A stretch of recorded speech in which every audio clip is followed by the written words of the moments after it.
going on, everybody? Welcome on in. I'm here because I got to hit y'all with some numbers real quick. I'm going to hit y'all with some numbers because I'm sitting here and I'm looking at wide receivers across the board, and something really popped out to me. We have a player out there, a wide receiver, who had a 62.5% snap share and a 65.9% route share. It's definitely normally not a wide receiver you're looking to own. Taking a deeper look into it, though, and who the player was might change your mind a little bit. We got second-year Pittsburgh wide receiver Chase Claypool, who, by the way, had an exceptional rookie season. His value right now is pretty high, and it might only get higher moving forward. So taking a look at his snap share and his route share, normally those are good indicators as to whether or not a receiver was startable in fantasy from week to week. Now, there were a handful of players that were still startable to an extent, but not somebody that you really wanted to own or somebody that you were actually attacking. In fact, there was only a handful of players that played at least 10 games and had at least 80% plus route participation and did not score double-digit fantasy points per game. Think like N'Keal Harry, Jerry Jeudy, those types of players. Meanwhile, Chase Claypool was the only one with more than 12 fantasy points per game who played less than 80%. He ended up finishing with 13.3 fantasy points per game. Antonio Brown would have qualified along with him, but he only played 8 games, so I left him out of this study. So let's go ahead and let's break down Chase Claypool and take a look at how he did it. All right, who wants a shot?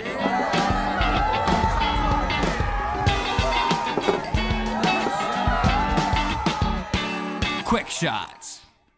If y'all hear something you like, make sure you guys hit subscribe, of course, on our YouTube channel.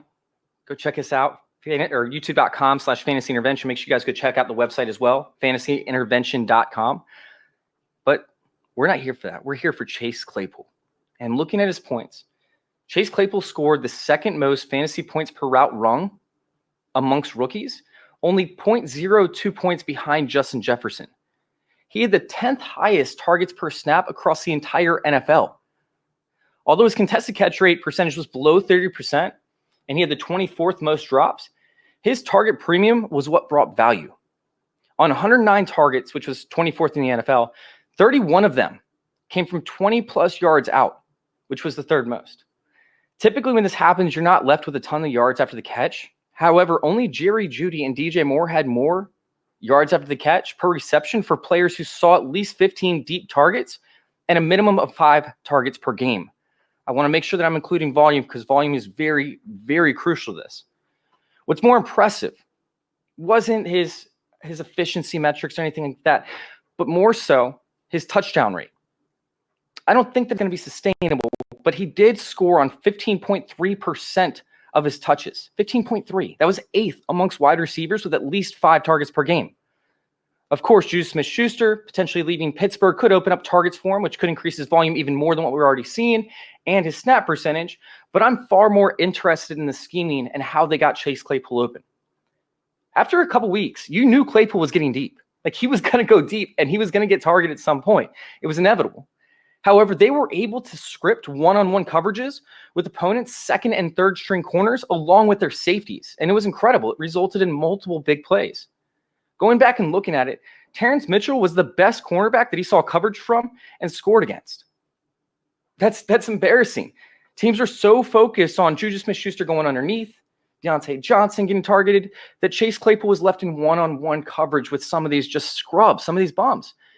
And we're sitting there and we're looking at possibly another quarterback coming in. I love it. I love Chase Claypool at this point. Big Ben was horrendous. He was 31st in deep ball completion percentage. We could see a huge, huge jump in Claypool moving forward. I'm sitting there and I'm going to try and acquire Chase Claypool everywhere I can. I'm going to overpay because honestly, you're going to consider him a value for what you paid in the future. He's going, I believe, in the 5th round, 6th, 7th round of a lot of these drafts. I think within a couple years, he could easily be a top 3 round pick. Overpay for Chase Claypool now and get your stud. He's going to be a stud.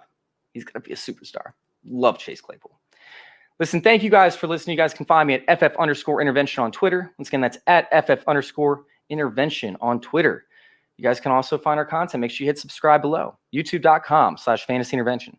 Thank you guys for tuning in, and thank you guys for letting me intervene with your fantasy football life.